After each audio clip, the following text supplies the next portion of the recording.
Hey, it's Tom from Synth and welcome to Synth News, the show about the latest hardware and software synthesizer news. Let's start straight into the news.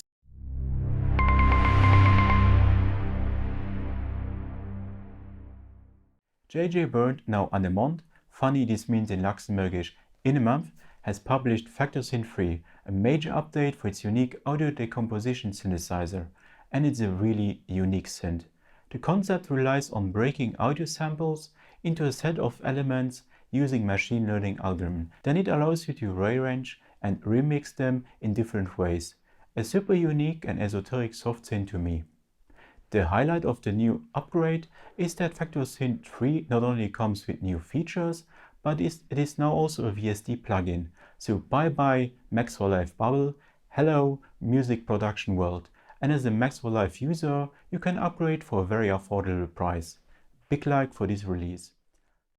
Possibility. Possibility. Possibility. Possibility. Possibility. Possibility. Possibility. Possibility. Possibility. Possibility. Possibility.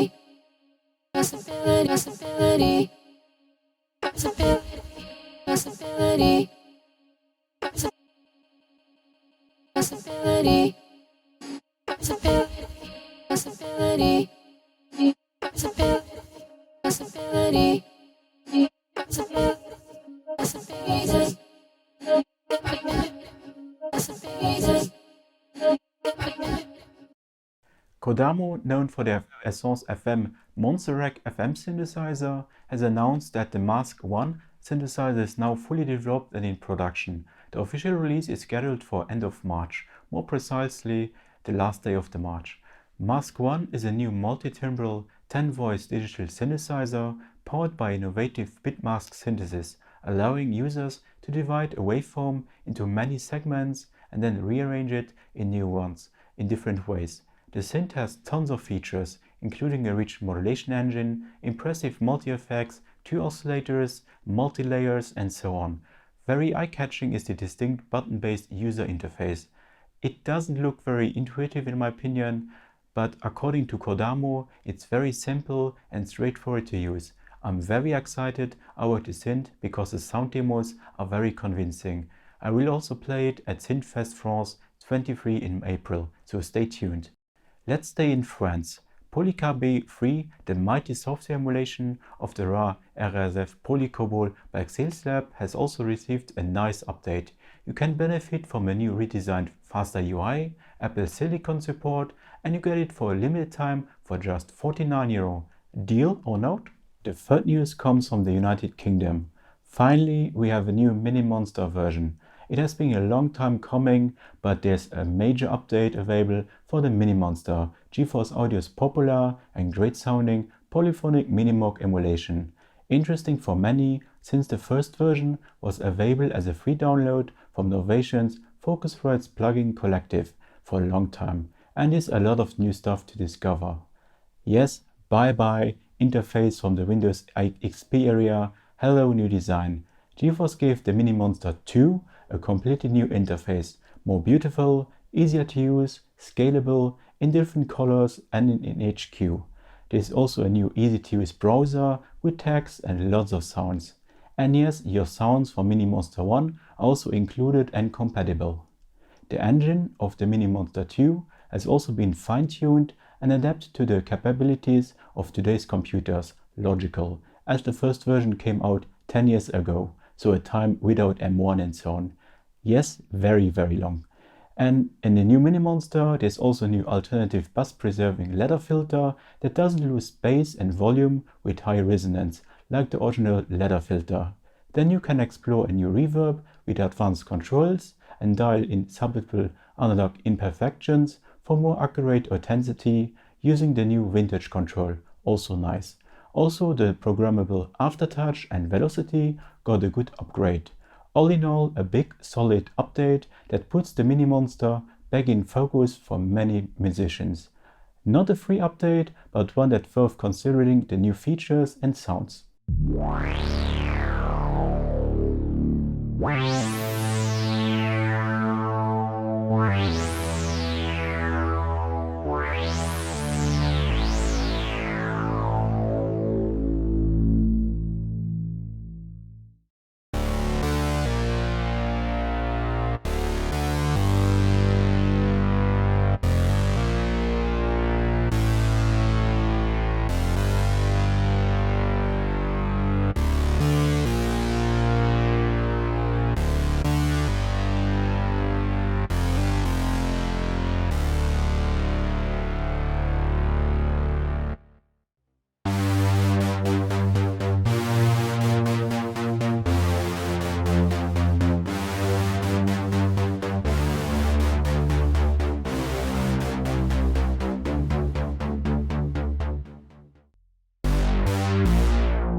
Don't be shy, you're a great synthesizer.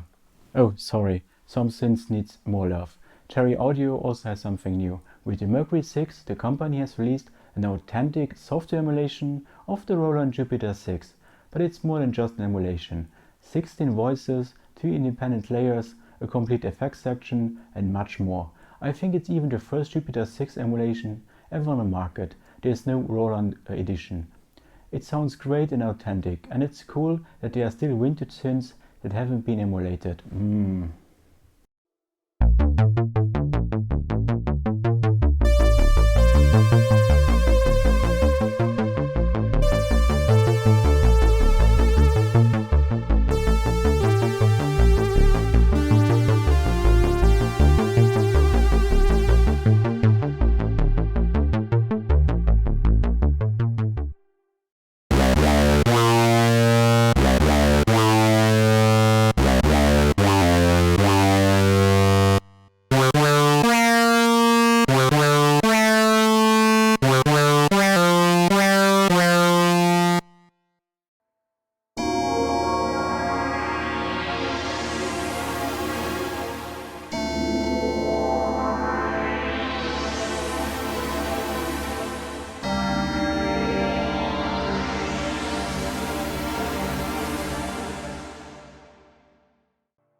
It's getting hotter again as there are more hardware news.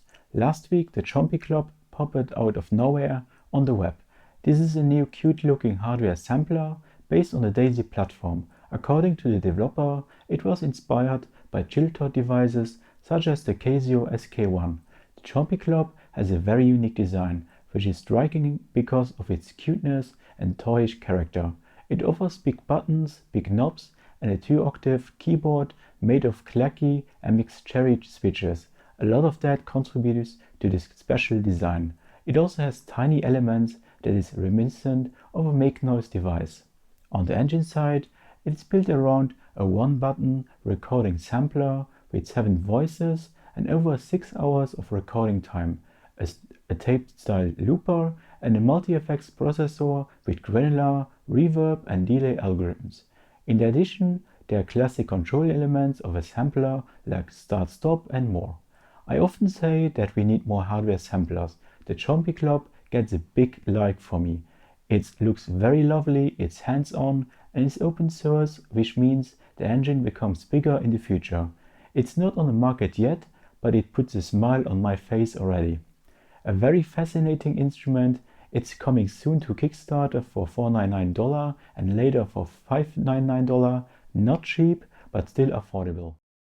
Well, this is not the Waldorf M, but their news. Waldorf has released a new 16-voice version for its wavetable synthesizer M, the spiritual successor to the legendary microwave synthesizer.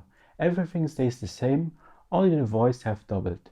And thanks to the new voice card, users of the M can also simply upgrade to 16 voices. It's a great upgrade, but you have to put €699 or dollar on the table for this upgrade, so it's not a bargain at all. And I hope a lot that Waldorf will release in the future a Blofeld too. Oh, new Behringer synths. How dare you? Yes, Behringer also announced a lot of new old products and gave some updates. Already in February, they showed the GT2, a one-voice version of the Jupiter 8 for URAC. I asked myself, do we need something like this? Maybe I'm wrong. Feel free to tell me in the comments your opinion. Then many synths are in production and are shipping soon, including the Pro 800, the 8-voice sequential Pro 600 clone replica. It sounds very good. The Solina string ensemble in URAC, a new MS1 MK2 with new chips that was surprising, the Toro, a Moog Taurus Revision 1 for URAC, then the Edge, not U2 Edge, but a clone replica of the Moog D-Farm in pink. And the MS5, the Roland SH5 clone, is also ready and now entering the beta phase. A clone, I'm particularly excited about it. It looks very good. And they also showcased the first prototype of the Neptune 80, a clone of the Roland Juno 660 with 8 voices. There's unfortunately no news about the Cobol and other synths. I would have been more interested in that now. In addition, Behringer announced more products. They announced the Muga clones or the Booga Fugas, all 4, and a replica of the Mutron 3 envelope filter. Well, this was the most uninteresting news of all B news. Yes, there are a lot of them, and keeping track of what is announced or in production is not easy, but they share one key characteristic at the moment. None of the announcements are available to purchase at the moment. Well, let's see when the device comes to the dealers, hopefully before the summer. And the last news is more an original design. Eternal Machines, the developers of the apparatus Tube Synthesizer, are currently working on Mars. Not on the planet Mars, but on a new polyphonic tube synthesizer. Currently only a prototype, but there are first raw sound demos on YouTube. Features are not known yet, but for me an exciting project. And if you watch this show until the end of March, you can still benefit from a no-brainer deal. The Synthmaster 1 wavetable synthesizer plugin is currently available for just $19. A powerful but easy to use synth with tons of features and sounds. For this price, definitely a great deal. That's synth news for today. I hope you like it. If yes, please leave a like, a subscription and a comment. It doesn't hurt you, helps my channel a lot, and is a good way to communicate together. Big thanks for your support and hope to see you again very soon in the next video. Bye!